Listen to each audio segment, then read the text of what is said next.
মাহফিল আজকে আমরা হুজুরের সাথে কিছু দেখা করব, হুজুরকে কিছু বলবো যে আমাদের মাহফিলটা কিভাবে করতে হয়।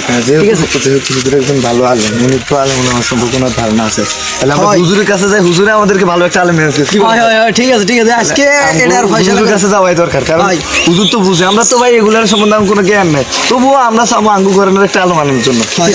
আমি ঠিক আছে, এটা রাজি। ওয়ালাইকুম আসসালাম ওয়া রাহমাতুল্লাহি ওয়া বারাকাতুহু। হুজুর ভালো আছেন? আলহামদুলিল্লাহ ভালো আছি।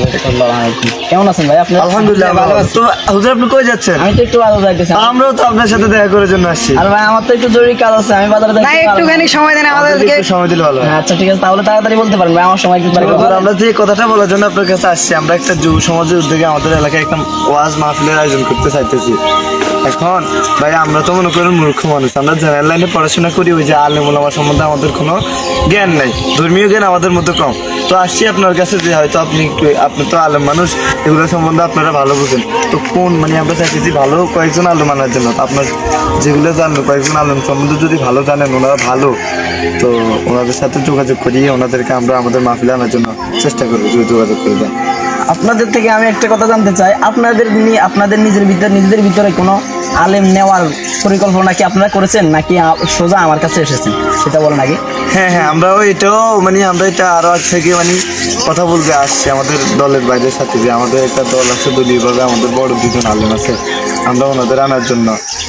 তো আপনি যদি মত দেন তাহলে আমরা ওনাদের আনবো। তাহলে আমি কি মত দেবো? এখানে তো আপনারা নিজেরাই সব করে ফেলছেন, তাহলে আপনারা নিজেরা করার পরে আবার আমার কাছে কেন আসছেন?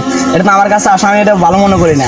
আর তাছাড়া আপনাদের দল, আপনি যে জানি আপনারা দল করেন, আপনারা দল করে আপনারা যদি দলের নেতৃত্বে মানে দলের নেতৃত্বে আপনারা দাওয়াত দিতেছেন, দলীয় লোক দাওয়াত দিতেছেন, তাহলে এখানে তো ইসলাম কায়েম হবে না। কারণ আপনাদের দলীয় নেতা আনলে, দলীয় হুজুর আনলে, ওরা আপনাদের দল নিয়ে কথা বলবে, ওরা ইসলামের কোনো দাওয়াত দিবে না, ইসলামের কোনো কথা বলবে না। এখানে আমি চাই না যে একজন আলেম আসি আপনাদের দলীয়ভাবে কথা বলুক। কারণ আপনারা আনতেছেন কেন? আপনারা চাইতেছেন কি মানুষ ইসলামের পথে আসুক, মানুষ হেদায়েত পাক। এখন ওই দলীয় নেতা যদি হুজুর যদি আপনার দলীয় ব্যাপারে কথা বলে, তাহলে তো এখানে ইসলাম কোনো কায়েম হবে না।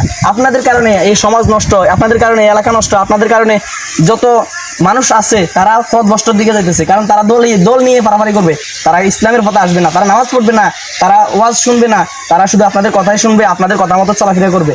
এটা তো আমি চাই না ভাই। যা হয়ে গেছে, কিছু করেন না। এখন আপনার থেকে সবকিছু, আপনি কিছু একটা করেন। আচ্ছা ঠিক আছে, আমি আপনাদেরকে জানাবো ভাই। আমরা বুঝতে পারিনি ভাই, আমরা এটা আসলে বুঝতে পারি নাই। তো এগুলা আসলে আমাদের করা উচিত না, তো আমরা করে ফেলছি।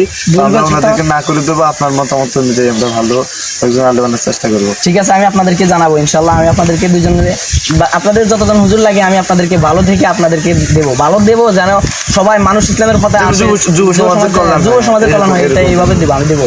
ঠিক আছে, আপনাদের জন্য আমি বক্তব্য নিয়ে। ঠিক আছে, আসসালামু আলাইকুম।